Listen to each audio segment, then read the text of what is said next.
the illusion of self and the awakening to unity. At some stage in life, a peculiar realization dawns on many.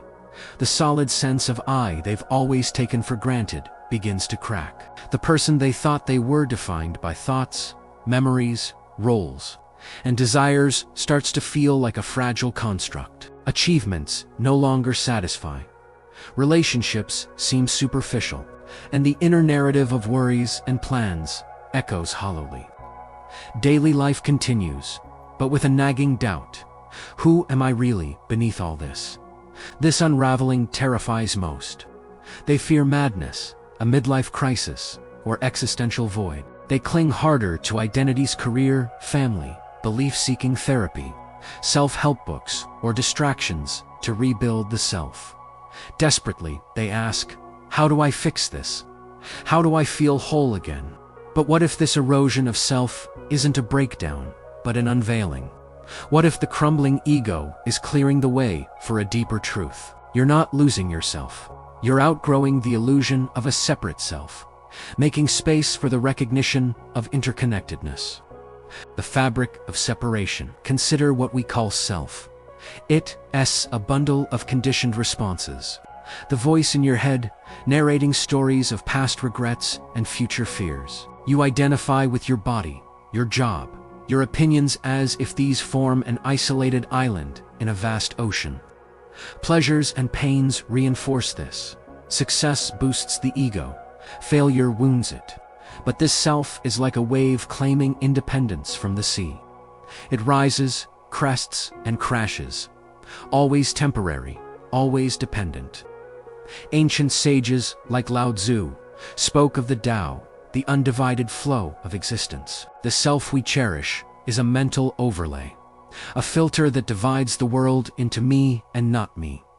We suffer because we defend this boundary fighting change, grasping at control, fearing loss. Happiness, in this mode, is fleeting, a brief alignment of circumstances with our ego's demands.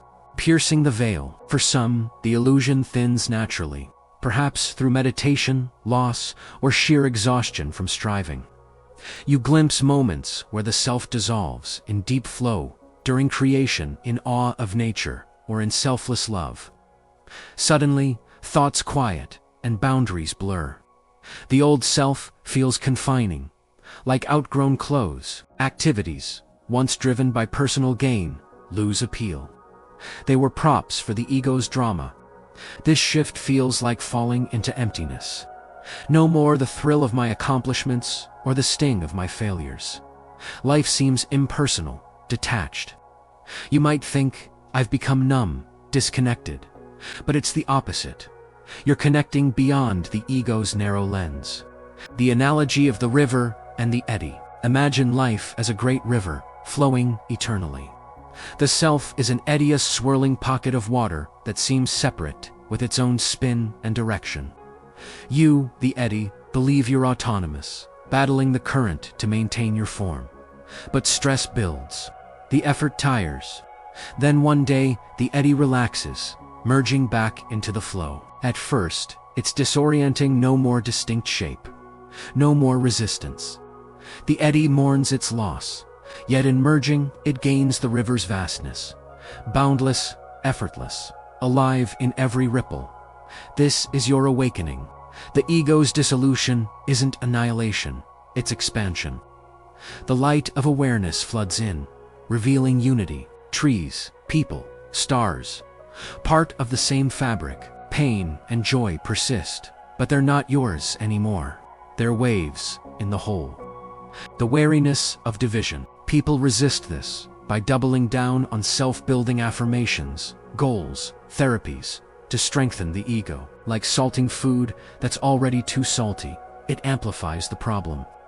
Stronger stimuli, extreme sports, intense romances temporarily revive the sense of I, but the highs crash harder. What's needed is surrender. Stop fortifying the walls. Let them crumble. When you do, a subtle peace emerges, not the ego's conditional happiness, but a fundamental unity. Everything belongs. Nothing is alien. You're not a fragment, struggling alone. You're the whole, expressing itself. This isn't bland detachment. It's vibrant participation without ownership. The weaver and the web. I once knew a woman, a driven artist, who wove intricate tapestries, symbolizing her life's struggles.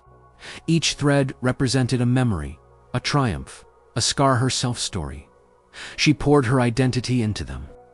Then illness struck, stripping her ability to create. Devastated, she felt erased. But in quiet recovery, sitting by a window, she watched spiders spin webs. Suddenly, in sight, she wasn't the weaver. She was the web itself, interconnected strands of existence. Her old self dissolved, but in its place arose boundless creativity, not confined to hands or canvas. She laughed at her former striving. I was always the art, not the artist. This is the invitation when the self unravels. Don't rebuild. Explore the openness. Sit with the discomfort of no center. Observe thoughts without claiming them. Act without attachment to outcomes. Gradually, unity reveals itself. In breath, in silence, in ordinary moments. Outgrowing isolation, you may crave the old selves, certainties, its dramas. But forcing it back is like squeezing into childhood shoes. This isn't a flaw, it's evolution.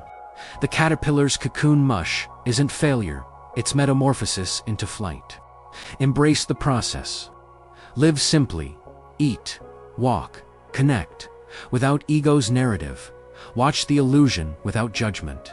Compare nothing to the past. Be here, as is.